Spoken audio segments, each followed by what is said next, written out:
سے نکل کر بڑی مسجدوں میں جامع مسجد میں آتے ہیں اور جمعہ کی نماز ادا کرتے ہیں. اور یہود انہوں نے چھٹی کے دن کو اپنے لیے عبادت کا دن بنایا، چنانچہ یوم السبت ہفتے کا دن.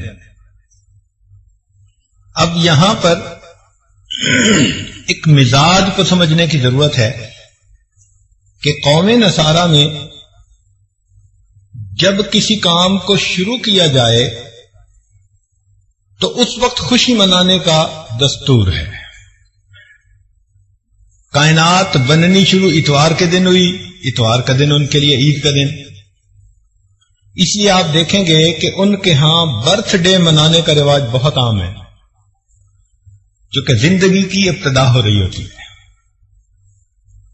جبکہ امت مسلمہ کا مزاج اور ہے. ہمارے ہاں کام مکمل ہونے کا دن خوشی کا دن ہوتا ہے. اس لیے ہم کسی بزرگ کے پیدائش والے دن کو خوشی کا دن نہیں اتنا کہتے جتنا ان کا دنیا سے جانے کا دن خوشی کا دن ہوتا ہے کہ کام مکمل ہو گیا. اسی لیے اپنے اکابر کے سیرت کے جو جلسے کیے جاتے ہیں تو جس دن ان کی شہادت ہوتی ہے، وفات ہوتی ہے، اس دن سیرت کے جلسے کرتے ہیں. یہ جمعہ کا دن اللہ رب العزت کے ہاں شروع سے ہی بہت فضیلت کا حامل رہا.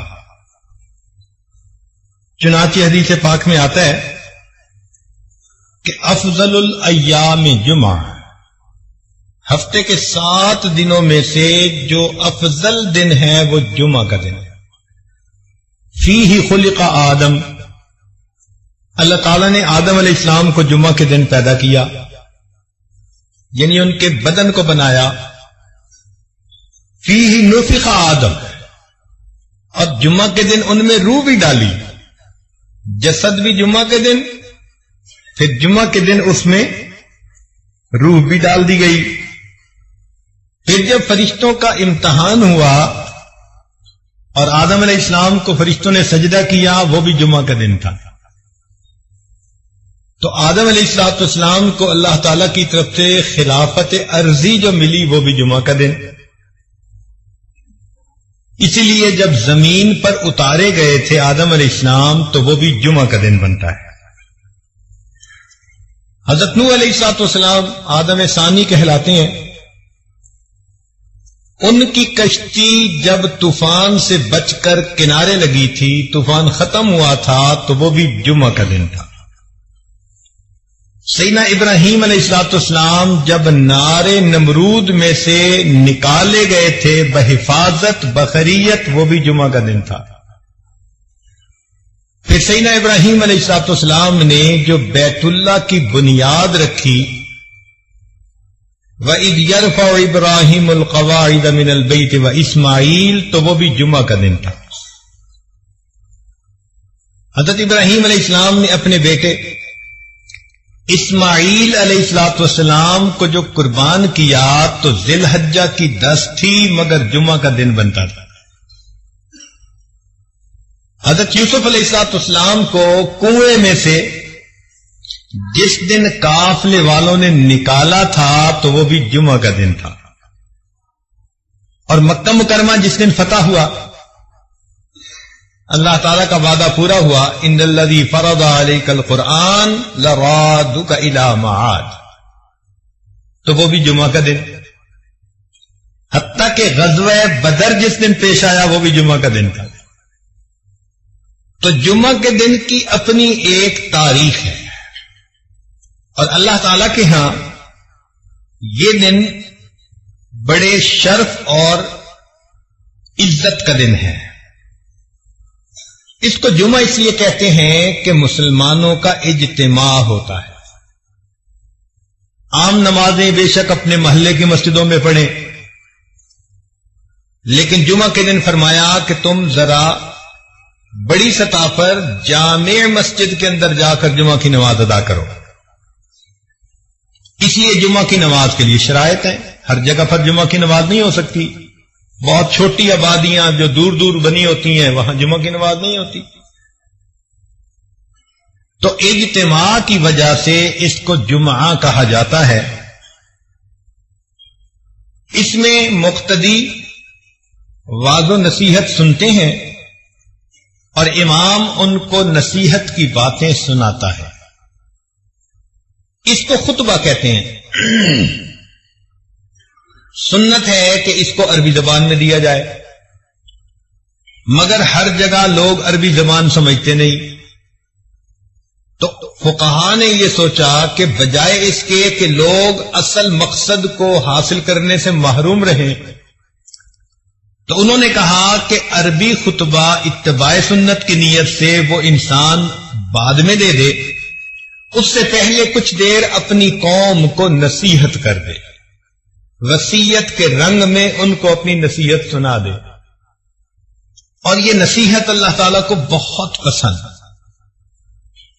اس کا اندازہ آپ اس بات سے لگائیے کہ عام دنوں میں ہم ظہر کی نماز 4 رکعت ادا کرتے ہیں، لیکن جمعہ کے دن جمعہ کی 2 رکعت فرض ہوتی ہے.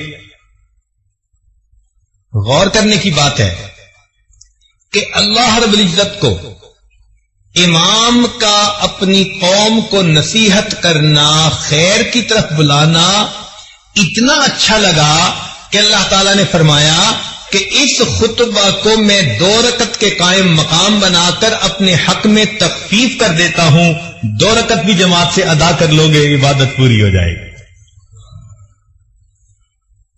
اس لیے حدیث پاک میں آتا ہے کہ جو آدمی اہتمام کے ساتھ جمعہ کی نماز ادا کرنے آتا ہے، غسل کرے، دھلے ہوئے کپڑے پہنے، خوشبو لگائے، کنگھی کرے اور وقت سے پہلے مسجد میں آئے، تو یہ عمل اللہ تعالیٰ کو اتنا پسند کہ اللہ تعالیٰ پچھلے جمعے سے اس جمعے تک کے درمیان کیے ہوئے تمام گناہوں کو معاف فرما دیتے.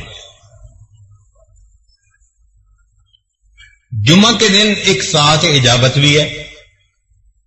نبی الاسلام نے فرمایا کہ ایک گھڑی ایسی ہے، لمحہ ایسا ہے جمعہ کے دن کہ جب انسان دعا مانگے تو اس کی دعا اللہ رب العزت کے ہاں قبول ہو جاتی ہے. اس کو ساعت اجابت کہتے ہیں. بعض علماء نے فرمایا کہ جب امام خطبہ دیتا ہے تو 2 خطبوں کے درمیان جو توقف ہے، تھوڑا سا وقوف کرتا ہے، وہ جو وقفہ ہے وہ ساعت اجابت ہے، اس میں دعا کریں تو قبول ہوتی ہے. لیکن دوسرے علماء نے یہ کہا، محققین نے، کہ سیدہ فاطمہ الزہرا رضی اللہ تعالیٰ عنہ کی روایت ہے، وہ فرماتی ہیں کہ جمعہ کے دن عصر اور مغرب کے درمیان اللہ نے ساعت اجابت رکھی ہے. لہذا جو آدمی جمعہ سے دن عصر سے مغرب کے درمیان عبادت میں بیٹھا رہے، دعا کرتا رہے، تو یقیناً اس کی دعا اللہ رب العزت کے ہاں جلدی قبول ہوگی. ویسے بھی جمعہ کے دن عصر کے بعد اپنی جگہ پر بیٹھے ہوئے ایک درود شریف پڑھے، اللہم صلی علی سیدنا محمد النبی الامی وعلی آلہ وسلم تسلیما، تو 80 مرتبہ پڑھنے پر اللہ تعالیٰ 80 سال کے گناہوں کو معاف فرما دیتے ہیں.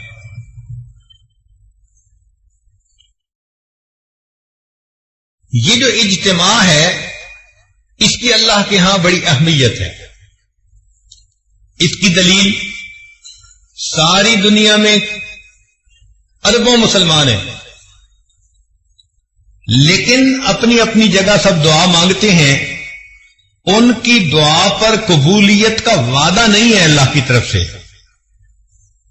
لیکن اگر اس میں سے چند لاکھ میدان عرفات میں حج کے موقع پر اکٹھے ہو جاتے ہیں تو اب ان کا اکٹھے ہو کر دعا مانگنا اللہ کو اتنا پسند آیا، فرمایا کہ میدان عرفات میں جو بھی دعا مانگتے ہیں اللہ تعالیٰ سب دعائیں قبول فرما لیتے ہیں.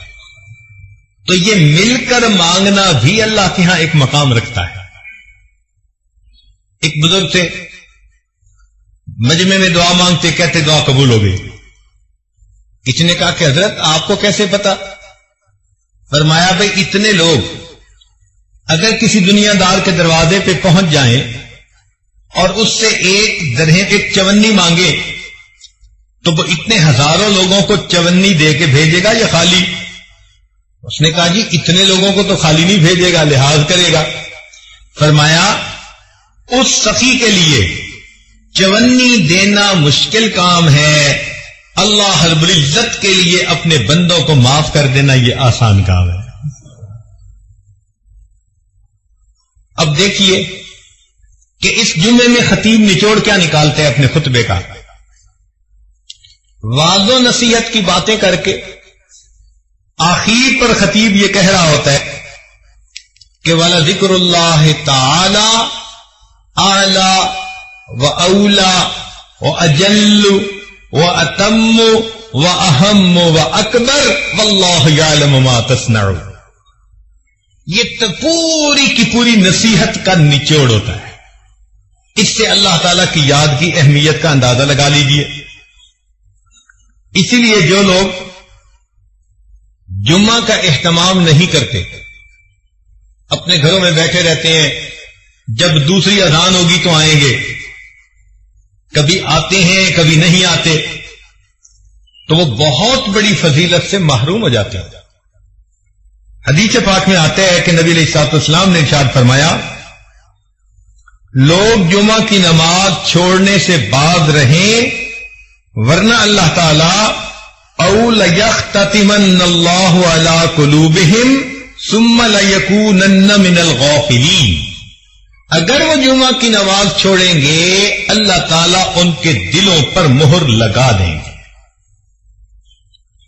تو دلوں پہ مہر جباریت لگا دی جاتی ہے جو انسان جمعہ کی نماز میں غفلت کرتا ہے۔ اور ویسے بھی سوچئے، قوم یہود نے یوم الست کی ناقدری کی تھی، یوم السبت کی ناقدری کی تھی۔ ان کو کہا گیا تھا کہ اس دن تم نے مچھلیاں نہیں پکڑنی، مگر انہوں نے ہیلے بہانے سے اپنی مرضی پوری کر لی۔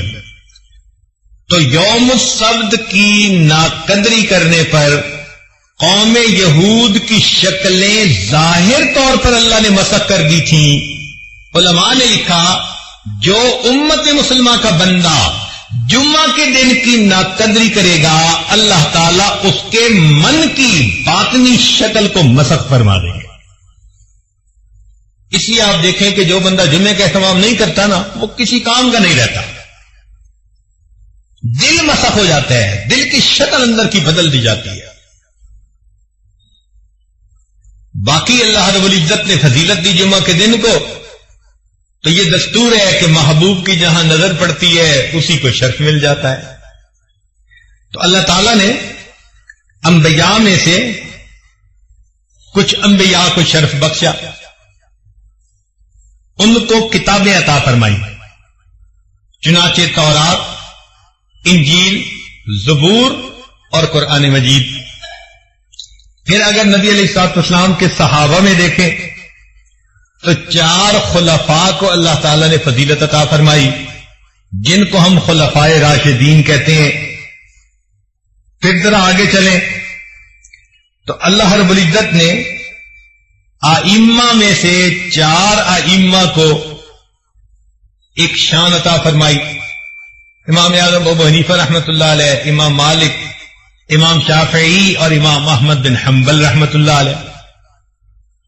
پھر اور غور کیجئے کہ 4 مہینوں کو اللہ تعالی نے محترم مہینے بنایا، رجب، شعبان، رمضان اور محرم۔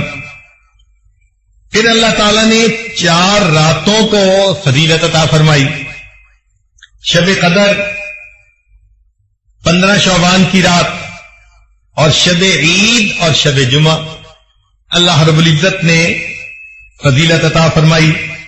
4 دنوں کو بھی فضیلت عطا فرمائی گئی، چنانچہ یوم عرفہ جس دن حج ہوتا ہے، یوم الفطر عید فطر کا دن، یوم الاضحیٰ عید الاضحیٰ کا دن، اور یوم الجمعہ جمعہ کا دن۔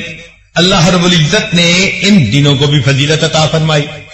لہذا ہمیں جمعہ کے دن کا اہتمام اپنے اندر پیدا کرنے کی ضرورت ہے، اور یہ جو ہماری ایک عادت بنتی جا رہی ہے کہ جی دوسری اذان ہوگی اور پہلی رکعت کھڑے ہوتے ہوتے ہم جمعہ میں چلے جائیں گے، تو اس سے انسان بہت ساری فضیلتوں سے محروم رہ جاتا ہے۔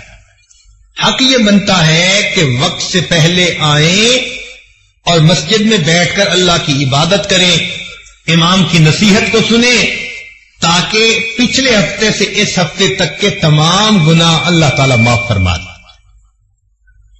یہاں پر ایک نقطے کی بات ذرا سمجھنے والی ہے، توجہ فرمائیے گا۔ اس دنیا میں جو چیزیں ہیں یہ جنت کی نعمتوں کا عکس ہیں۔ جو چیزیں بھی اس دنیا میں ہیں وہ جنت کی نعمتوں کا عکس ہیں، اس لیے جو دنیا کے پھل ہیں یہ آخرت کے جنت کے پھلوں کے مشابہ ہیں۔ وَأُتُوا بِهِ مُتَشَابِهًا، اللہ تعالیٰ فرماتے ہیں کہ جنت میں پھل ملیں گے جو مشابہ ہوں گے، تو وہاں کے انار یہاں کے انار کی شکل والے ہوں گے، لیکن ان کی کوالٹی، ان کی رنگت، ان کا ذائقہ وہ بہت بہتر ہوگا۔ مگر یہ نہیں ہو سکتا کہ وہاں کے انار یہاں کے آلو کی طرح، یا یہاں کے امرود وہاں کے کیلے کی طرح، نہیں۔ جو شکل یہاں ہے شکل وہی ہوگی، لیکن کوالٹی کے اندر فرق ہوگا، تو مشابہت ہوگی۔ جب ان پھلوں میں مشابہت، تو جیسے دنیا کے گھر ایسے آخرت کے گھر وہ بھی اسی طرح ہوں گے، دروازے ہوں گے، کھڑکیاں ہوں گی، دیواریں ہوں گی، چھت ہوگی، جیسے گھر بنتے ہیں۔ مگر یہاں کے گھر اینٹ گارے سے بنے، وہاں کے گھر سونے چاندی کی اینٹوں سے بنیں گے، مشک کا اس میں سیمنٹ استعمال کیا جائے گا۔ اور بعض لوگوں کو اللہ تعالیٰ سرخ یاقوت سے بنا ہوا پورا گھر عطا فرما دیں گے، مگر مشابہت ہوگی۔ اور آگے دیکھیے، جیسے دنیا کی عورتیں ہیں، جنت کی عورتیں بھی بالکل اسی طرح ہوں گی، گو کہ ان کا حسن و جمال اس وقت کی عورتوں کے حسن و جمال سے بہت زیادہ۔ حدیث پاک میں فرمایا گیا کہ اگر جنت کی حور اپنا پلو آسمان دنیا سے نیچے کر دے تو سورج کی روشنی ماند پڑ جائے، اگر کھاری پانی میں تھوک ڈال دے تو کھاری پانی میٹھا ہو جائے، مردے سے ہم کلامی کر لے تو مردہ بھی زندہ ہو جائے۔ اس کے دل میں محبت کے جذبات پیدا ہوتے ہوئے انسان اپنی آنکھوں سے خود دیکھے گا،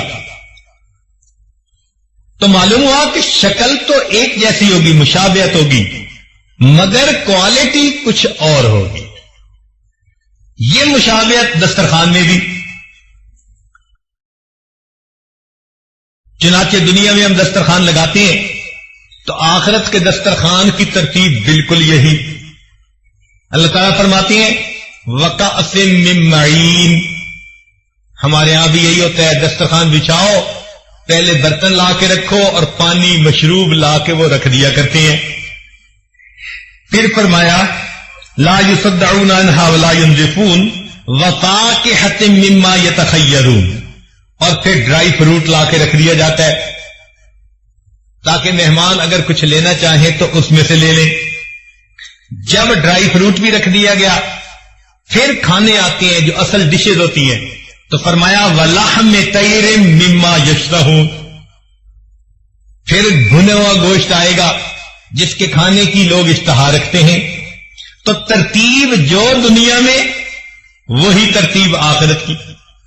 تو جب یہ بات سمجھ آ گئی کہ دنیا کی نعمتیں آخرت کی نعمتوں کا عکس ہیں، جو یہاں معاملہ ہوگا ویسا ہی معاملہ آخرت میں، مگر وہاں کی کوالٹی، وہاں کی لذتیں وہ ایسی ہوں گی کہ دنیا کو اس کے ساتھ کوئی نسبت ہی نہیں ہے، مگر عکس ضرور ہے۔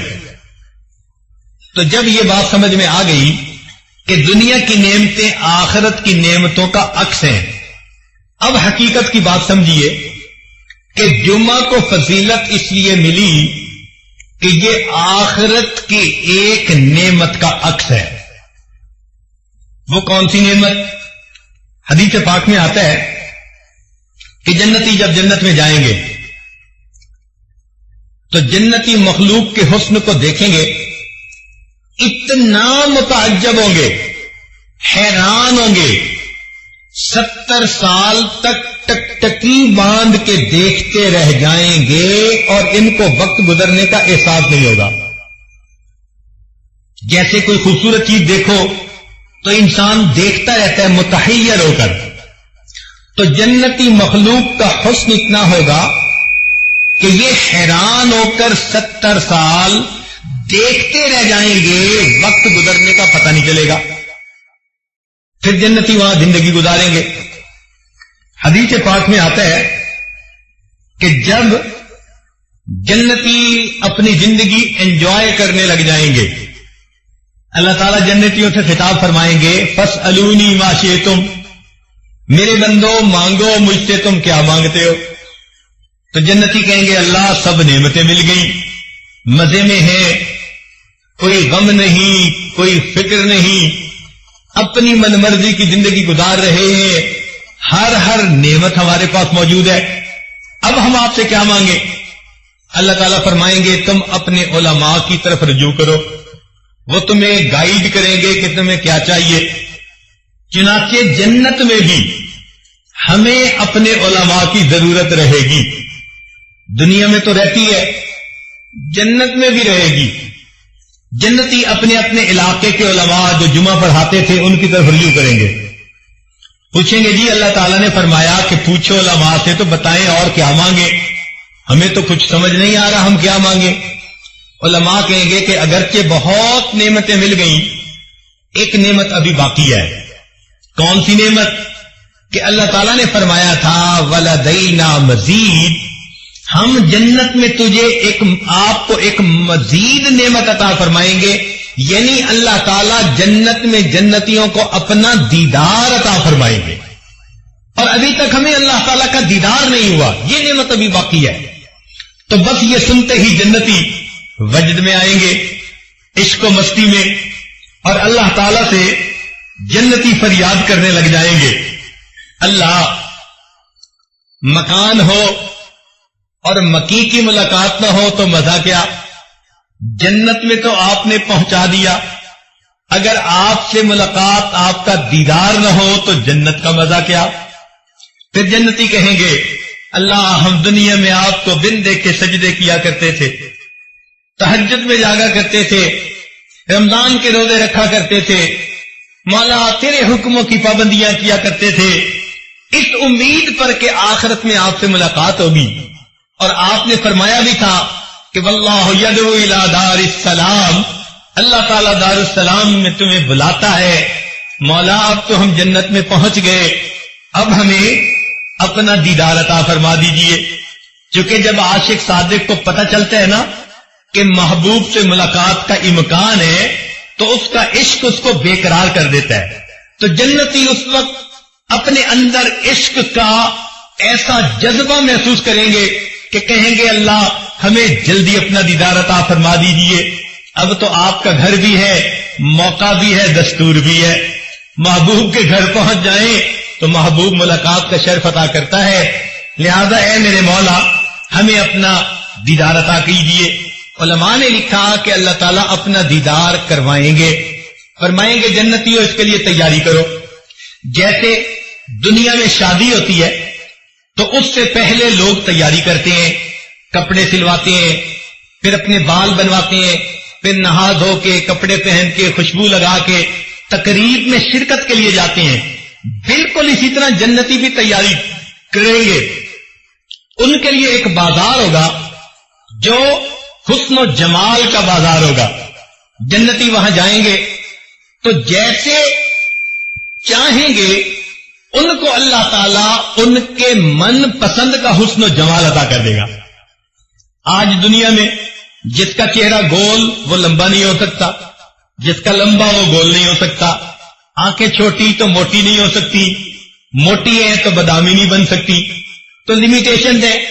مگر جنت کا معاملہ اور، اس بازار میں جنتی جائیں گے، جیسے چاہیں گے میرے بال ایسے ہوں، میری آنکھیں ایسی ہوں، میرے ہونٹ ایسے ہوں، میرے رخسار ایسے ہوں، ان کے اوپر رخسار کی جو چمک ہے وہ ایسی ہو، خوبصورتی ایسی ہو، دانت ایسے ہوں، یہ سوچتے چلے جائیں گے، اللہ تعالیٰ ان کو من پسند کا حسن عطا کرتے چلے جائیں گے۔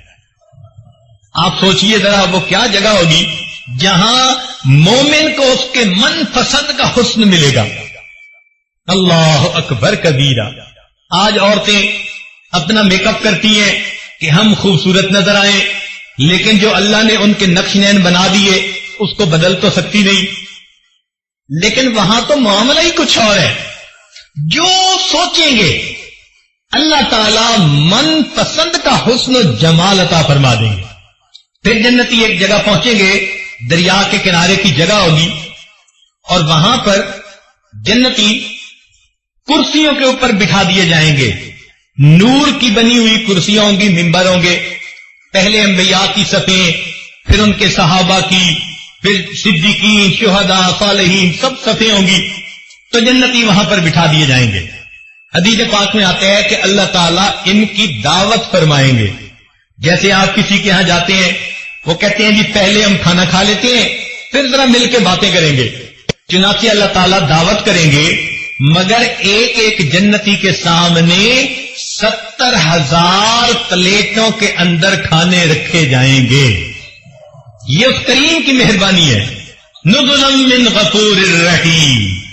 کیا وہ دسترخوان ہوگا، کیا جنتی کی شان ہوگی، تو لوگ کھانا کھائیں گے بھوک کی وجہ سے نہیں، لذت لینے کی خاطر کھائیں گے، پیٹ نہیں بھرے گا۔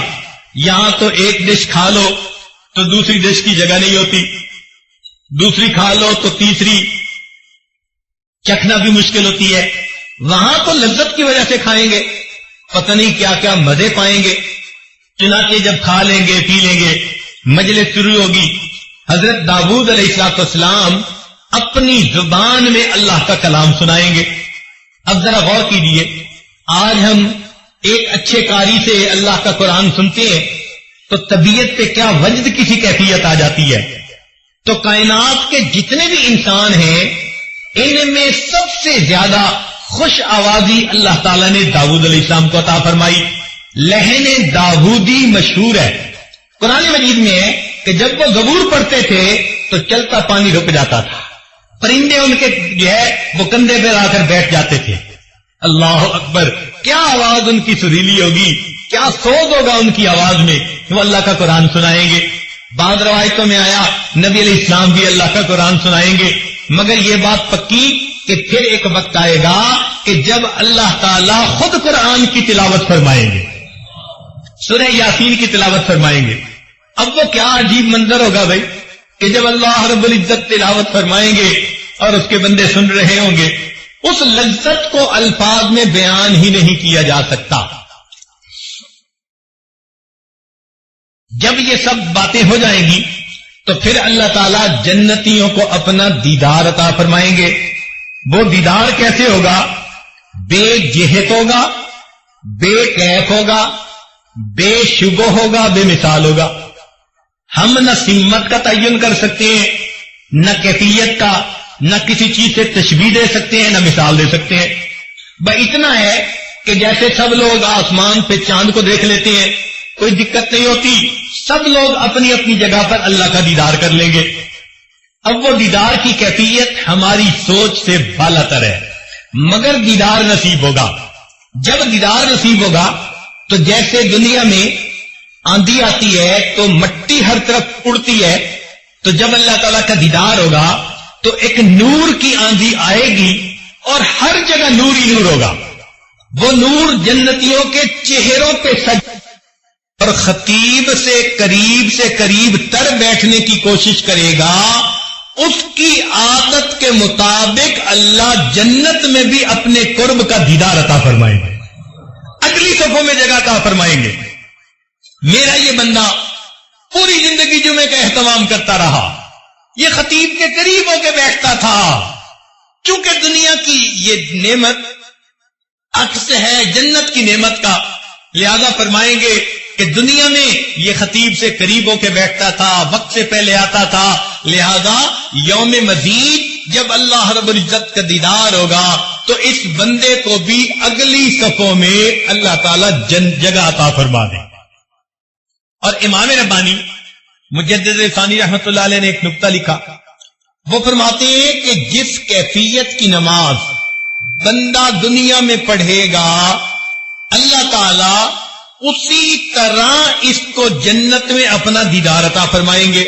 وہ کیسے کہ اگر نماز کے اندر اس کے دل میں دنیا کے وساوس آتے رہتے ہیں تو یہ تمام وسوسے جنت میں اللہ تعالیٰ کا جب دیدار ہوگا اس کے اوپر نورانی پردے بن جائیں گے تو پردوں کے اندر سے اس کو دیدار ہوگا.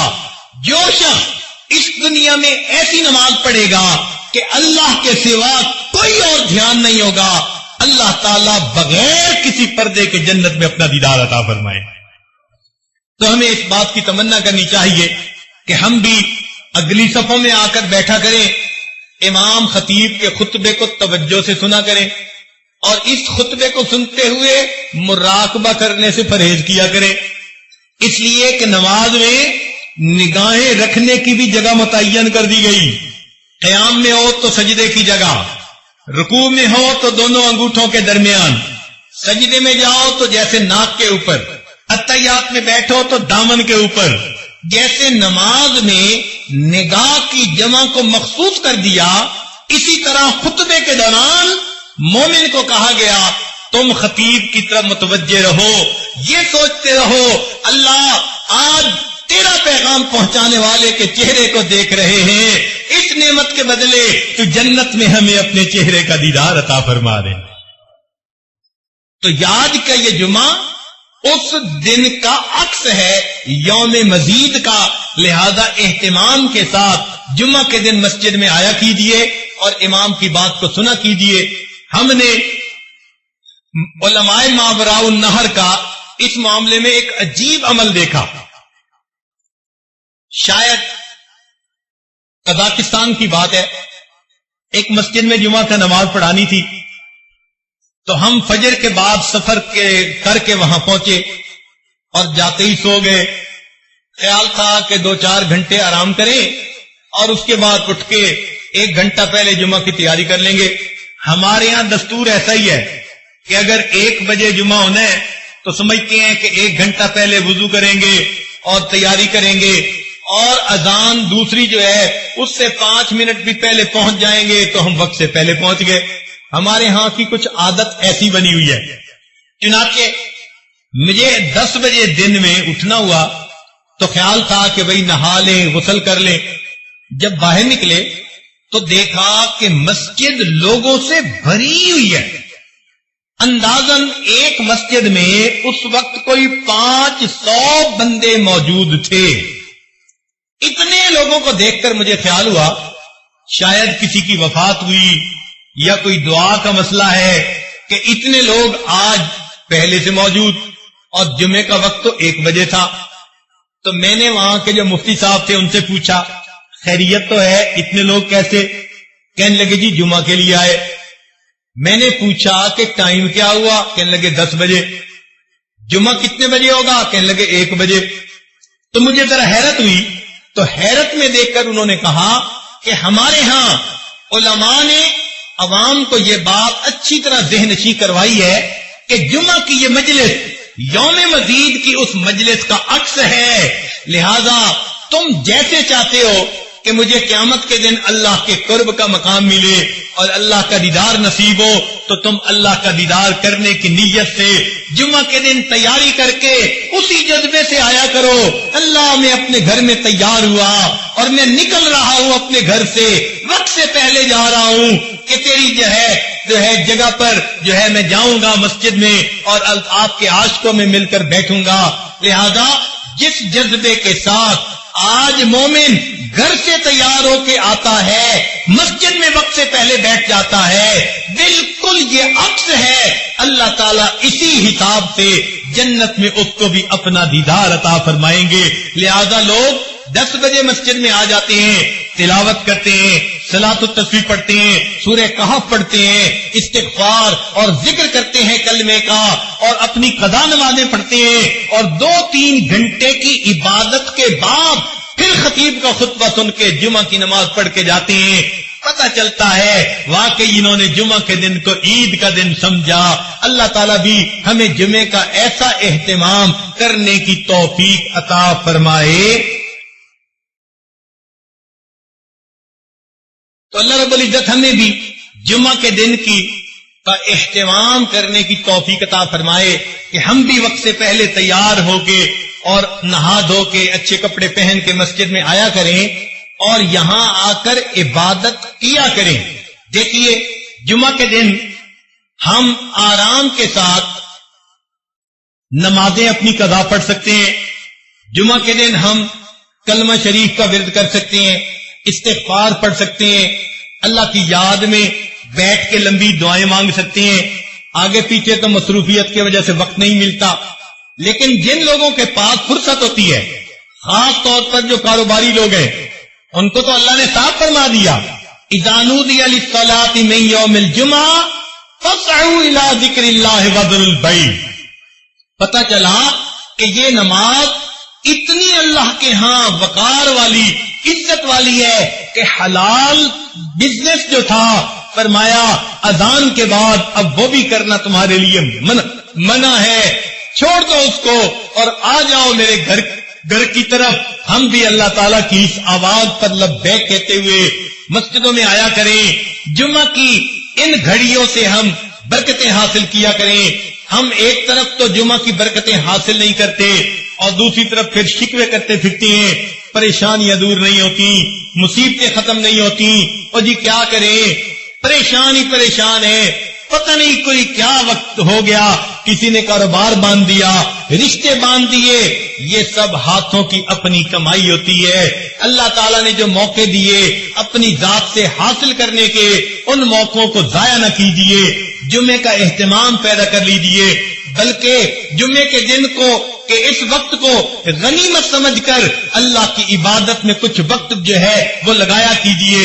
مسجد میں آ کر فقط خطیب کا خطبہ ہی نہیں سننا ہوتا، بلکہ اس میں نمازیں پڑھ کر اپنے رب کو منانا ہوتا ہے، اپنے دل کو دھونا ہوتا ہے۔ ہفتے میں چلو ایک مرتبہ ہی ہمیں ایسی مجلس مل جائے تو شاید ہمارے دل صاف ہو جائیں۔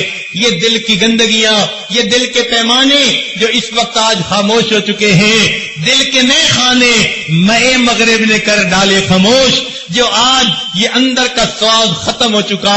ہم مسجد میں آیا کریں اور اللہ تعالیٰ سے لو لگا کر بیٹھیں، میرے مولا مہربانی فرما دیجئے گا، ہمارے حال پر رحمت کی نظر فرما دیجئے گا، ہماری اندر کی کیفیت بنے گی۔ اور اگر ہم جمعے کی نماز بھی نہیں پڑھیں گے، جیسے دفتروں کے بہت سارے لوگ بہانے کر لیتی ہیں، او جی ہم دفتر میں کام کرتے ہیں، ہمیں تو جمعے کی فرصت نہیں ملتی، تو یقین کیجئے جو انسان جمعے کی ناقدری کرتا ہے، اللہ تعالیٰ پھر ان کے من کی شکلوں کو اسی طرح مسخ کر دیتا ہے جیسے یوم السبت کی ناقدری کرنے سے اللہ نے یہود کی شکلوں کو مسخ کر دیا تھا۔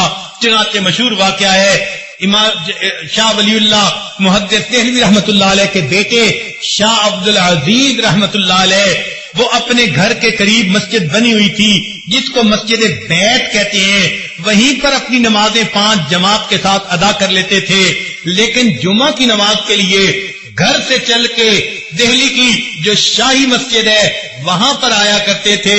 لوگ ان کے ساتھ بڑی محبت کا تعلق رکھتے تھے، ان کا چہرہ اتنا منور تھا، ایک نظر دیکھنے کے لیے لوگ تڑپتے تھے۔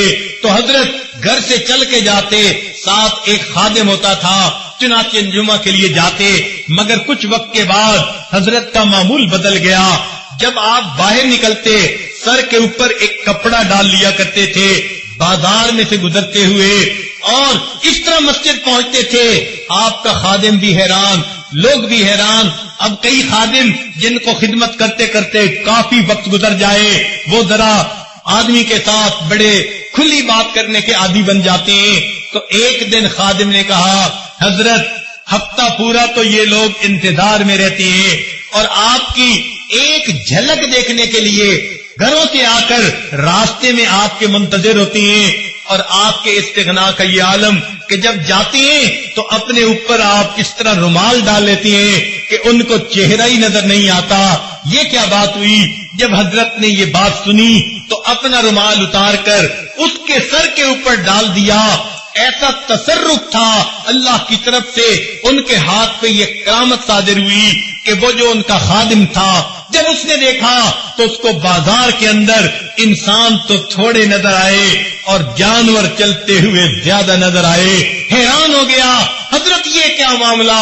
فرمایا اللہ تعالیٰ نے میرے دل کو اتنا صاف کر دیا ہے، یہ آئینہ بن گیا ہے اور لوگوں کے اندر کی شکلیں اس آئینے کے اندر مجھے دکھائی دیتی ہیں. اس لیے میں جو اپنے سر کے اوپر کپڑا کر لیتا ہوں، میں ان کو اپنے دیدار سے نہیں روکتا بلکہ میں اپنی نگاہوں کو بچاتا ہوں. میرے دل میں کوئی بدگمانی کسی کے بارے میں پیدا نہ ہو جائے کہ میں نے اللہ کے بندوں کو ان کی اصلی شکلوں کی حالت میں دیکھا. بالکل اسی طرح کا واقعہ حضرت امام جو ہے احمد علی لاہوری رحمت اللہ علیہ، امام التفسیر جو تھے، ان کے بارے میں آتا ہے اپنی بات وہ خود سنایا کرتے تھے اپنے درس قرآن میں. فرماتے تھے کہ میں ایک مرتبہ بازار میں جا رہا تھا، میں نے ایک اللہ کے ولی کو دیکھا، میں نے قریب ہو کر ان کو سلام کیا. جب سلام کیا تو انہوں نے مجھ سے سوال کیا، احمد علی انسان کہاں بستے ہیں؟ جب میں نے ان کی یہ بات سنی تو میں نے ادھر ادھر دیکھا، بازار لوگوں سے بھرا ہوا تھا. میں نے کہا کہ یہ سب انسان ہی تو ہیں. انہوں نے یہ بات سن کر ایک حیرانی کی نظر ڈالی اور فرمانے لگے یہ سب کے سب انسان ہیں. فرمایا ان کی آواز میں کوئی ایسی تاثیر تھی، میرے اوپر ایسی کیفیت ہو گئی کہ میں نے جب دیکھا تو مجھے بازار کتے بلے خنزیر سے بھرا نظر آیا، کوئی شکل انسانوں والی تھی. فرماتے ہیں جب میری یہ کیفیت ختم ہوئی میں نے دیکھا کہ وہ اللہ والے جا چکے تھے. حضرت یہ واقعہ سنا کر اپنے درس قرآن میں کہا کرتے تھے کہ لوگوں رب تو سب کا ایک، یہ کہا کرتے تھے کہ لوگوں رب تو سب کا ایک، رب کا کوئی ایک.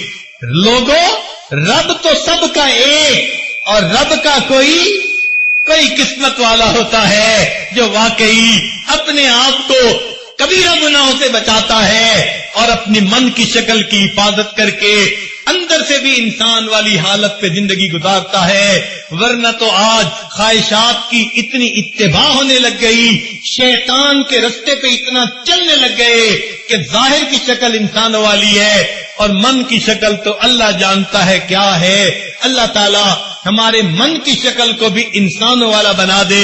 ہمارے حضرت مرشد عالم رحمت اللہ علیہ ایک عجیب بات فرمایا کرتے تھے، فرماتے تھے حال دل جس سے میں کہتا کوئی ایسا نہ ملا، حال دل جس سے میں کہتا کوئی ایسا نہ ملا، بت کے بندے تو ملے اللہ کا بندہ نہ ملا. آج جس کو دیکھو کوئی دولت کی حوث میں، کوئی کسی حسن و جمال کی پرستش میں غیر کی طرف دل اٹکے ہوئے ہیں اور اللہ کی محبت میں ڈوب کر زندگی گزارنے والے بہت کم نظر آتے ہیں. اللہ تعالی ہم پر آج کی اس محفل میں اپنا رحم فرمائے، ہماری من کی شکلوں کو بھی اللہ صحیح کر دے اور ہمیں جمعہ کی اس نماز کا اہتمام کرنے کی توفیق عطا فرما دے اور اس نعمت کے بدلے اللہ جنت میں ہمیں اپنے دیدار والی نعمت عظما بھی عطا فرما دے. وآخر دعوانا ان الحمد للہ رب العالمین.